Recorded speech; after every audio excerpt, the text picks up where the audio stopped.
this isn't a conspiracy theory type of thing. These people don't have to get together and plot to do things. They all basically work under one primary assumption, and that is that they must maximize profits regardless of the social and environmental costs.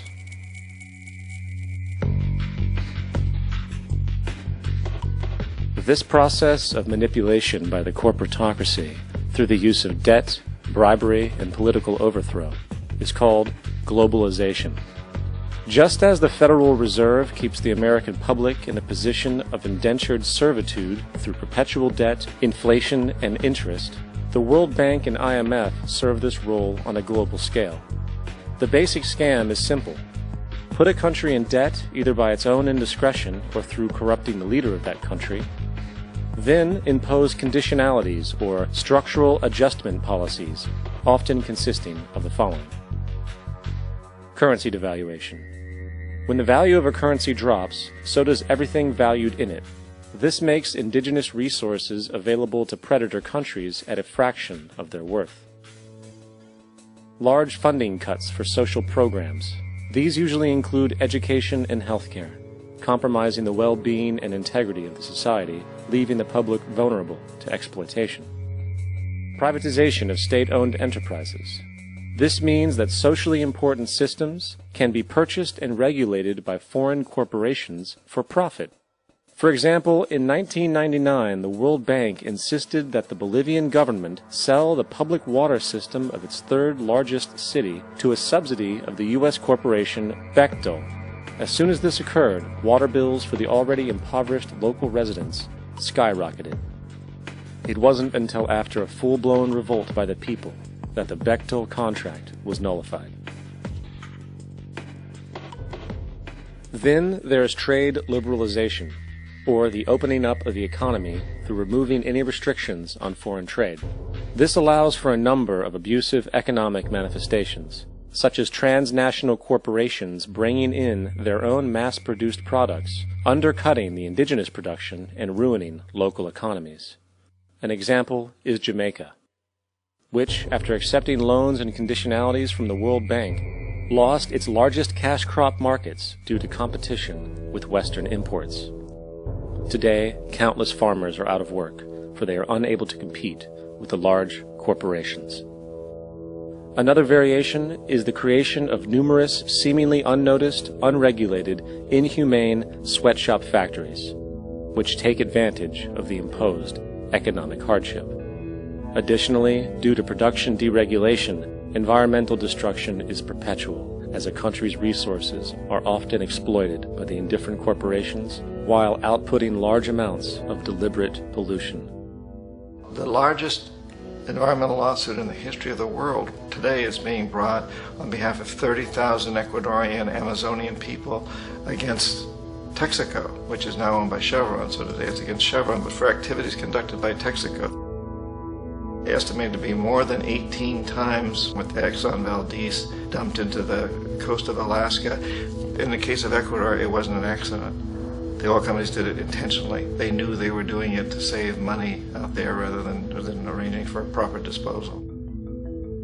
Furthermore, a cursory glance at the performance record of the World Bank reveals that the institution, which publicly claims to help poor countries develop and alleviate poverty, has done nothing but increase poverty and the wealth gap, while corporate profits soar. In 1960, the income gap between the fifth of the world's people in the richest countries versus the fifth in the poorest countries was 30 to 1. By 1998, it was 74 to 1. While global GNP rose 40% between 1970 and 1985, those in poverty actually increased by 17%. While from 1985 to 2000, those living on less than $1 a day increased by 18%. Even the Joint Economic Committee of the U.S. Congress admitted that there is a mere 40% success rate of all World Bank projects. In the late 1960s, the World Bank intervened in Ecuador with large loans. During the next 30 years, poverty grew from 50% to 70%. Under or unemployment grew from 15 to 70%. Public debt increased from $240 million to $16 billion. while the share of resources allocated to the poor went from 20% to 6%. In fact, by the year 2000, 50% of Ecuador's national budget had to be allocated for paying its debts. It is important to understand the World Bank is, in fact, a U.S. bank, supporting U.S. interests, for the United States holds veto power over decisions, as it is the largest provider of capital. And where did it get this money? You guessed it, it made it out of thin air through the fractional reserve banking system. Of the world's top 100 economies, as based on annual GDP, 51 are corporations, and 47 of that 51 are U.S.-based.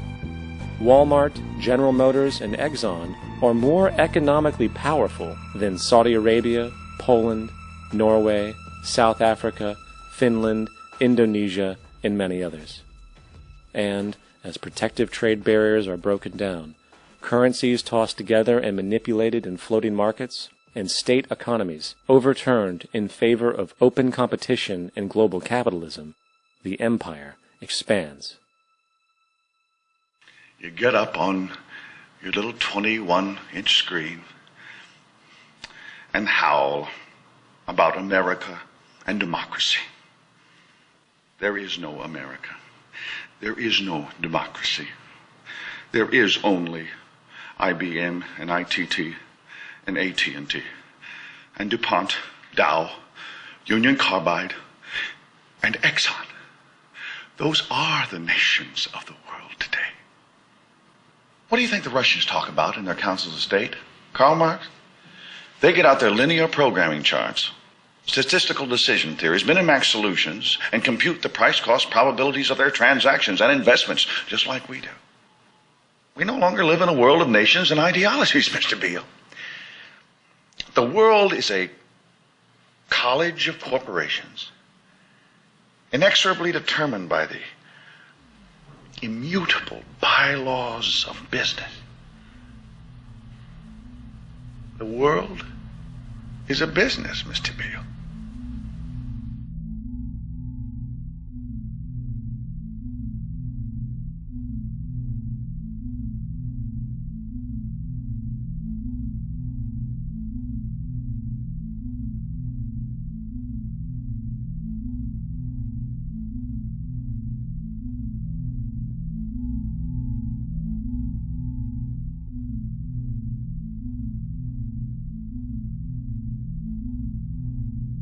The world is being taken over by a handful of business powers who dominate the natural resources we need to live while controlling the money we need to obtain these resources. The end result will be world monopoly, based not on human life, but financial and corporate power.